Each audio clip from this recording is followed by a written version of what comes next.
Hello everybody and welcome back to another episode of Vet Hub. I am your host, Lulu, United States Coast Guard veteran, and today I'm going to help you file your disability claim. And as per usual, stay tuned towards the end of the video. I'm going to go over some discounts that are in the Southwest Florida area and in possibly maybe the rest of the United States. Let's see how far as I can get. So as mentioned previously in my last video, I went over briefly about filing your intent to file, and today I'm actually going to be helping you file your intent. So let's get to it. So first things first, you're going to log into va.gov, and then you are going to sign in using your credentials. So that could be login.gov, ID me, DS Logon, and My Health Vet. So you pick whichever one you want to use to sign in. I normally use ID me. Once you have already logged in, you can go into the search box and type in File for Disability Compensation. I will also leave a link in the description so it will take you right here.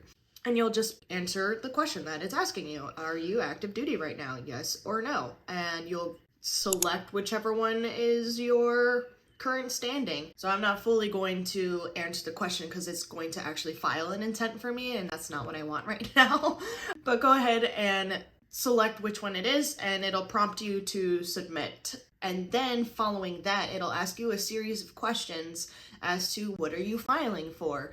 You can go down the whole laundry list. You can start from head to toe of whatever is going on. Once you have put in everything that you want to put on this intent to file, they're going to ask you for each individual thing, cliff notes of what's happening. And then after you submit that, you'll be prompted to answer 2 or 3 more questions that are personal questions, and then your intent to file is submitted. And after that, they'll give you an opportunity to put in evidence. So if you remember my first video, I did talk about documenting everything, and I still stand by that. Please document everything while you're in, because it's going to make this process right here super easy. Let's just say that you've documented everything and you have copies of your medical record. All you have to do is take screenshots of it and upload that as evidence. Even though the VA does go through your medical record, you're just putting that in there as in, hey, it's in my medical record and you don't have to search for it because I found it for you. If you were able to get everything documented and have a copy of your medical record, kudos to you. That's amazing. That's going to make this process a whole lot easier. But if you failed to document something while you were in, and all you're needing is the letter stating that it was service connected. So as I mentioned before on my previous video, the Nexus letter is a beautiful letter that helps you as the individual have a service connection. And this letter is pretty much the letter that the VA uses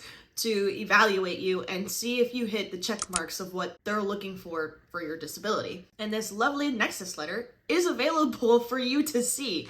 In the evidence section, upload everything that is related to whatever you're claiming for. There's specific paperwork that you need to fill out for personal statements, for buddy statements, for X, Y, and Z, and the VA will send those things to you to have you fill out. In your buddy statements and or your personal statement, you're going to write part of your statement on this sheet of paper that only gives you a little box, and I will show you here. And obviously you're not going to fit everything on there, so you'll have to attach a separate document that you can do from Word. Go into detail about everything and anything that happened. In your personal statement, what the VA is really looking for is how it is impacting you today. Talk about that in your whole essay of an ensemble.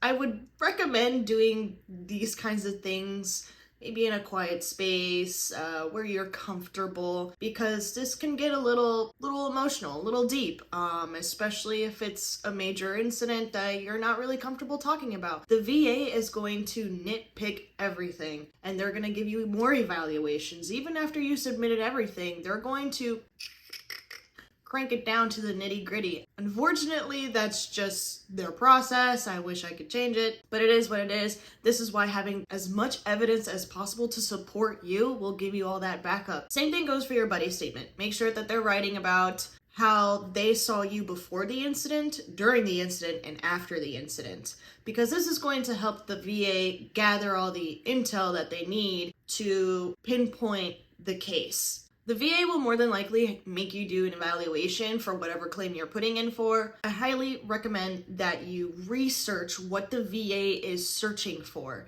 You can look up what the VA is looking for when you go in for these evaluations. They want you to say specific things. These are hidden things that they don't tell us. You have to figure it out, and that's why I'm here to tell you these things. Look up the evaluation that you're going for. For example, let's say it's depression. There is a depression sheet from the VA, and it goes down word for word that the VA is going to ask you. And if you hit a check mark, make sure you're saying that. Make sure you're saying that. Make sure you're saying that. Because that is what they're looking for. For my evaluation, I brought in my notes of everything that I had going on, and I made sure that the sentence correlated to what their paperwork said. They are looking for these key specific words. If we don't say these key specific words, you're missing out on your disability. So once you have put in your evidence, you filed your intent, now it's the waiting game. You're waiting for the VA to send you an appointment for an evaluation. You're waiting for the VA to finally make a decision. It is a long waiting game. Once again, as promised in the beginning of the video, I'll be going over some Coolio discounts for you today. And the first one that I want to bring up is ID Shop. I just found this out, and I have ID.me. So it's the same people that you use to log into the VA or anything that's asking for a military identification. You sign in with your military credentials, and you get a laundry list of discounts for military. And another one that I genuinely like, sometimes normally use, is GovX. They also have the same concept. You can go on their website, find all the deals that you're looking for. They also include travel, brands, events. They have a little bit more of a variety of discounts that you can find. And another one that I genuinely like and I used all the time is VetTix. I just recently posted a reel about this. I was able to go to my favorite baseball team, the Yankees game. I was able to see Orlando City play. These are just tickets that are donated to VetTix for veterans to go have a good time with their family. Highly recommend VetTix as well. Create your own account. Whatever you want to do, they have the same thing. Events, trips, and discounts, and all that jazz. For my Southwest Florida people, there are still deals going on for the 4th of July. I'm not sure what it's like on the other parts of the states. If you are wandering about and in a mall, they are still doing 4th of July sales, so take advantage of them. Thank you guys for joining me on today's episode of helping you file your claim. I hope this was beneficial to you. If so, leave a comment, like it, subscribe. Signing off, your friendly neighborhood vet hub. I am your host, Lulu, and I'll see you next Sunday.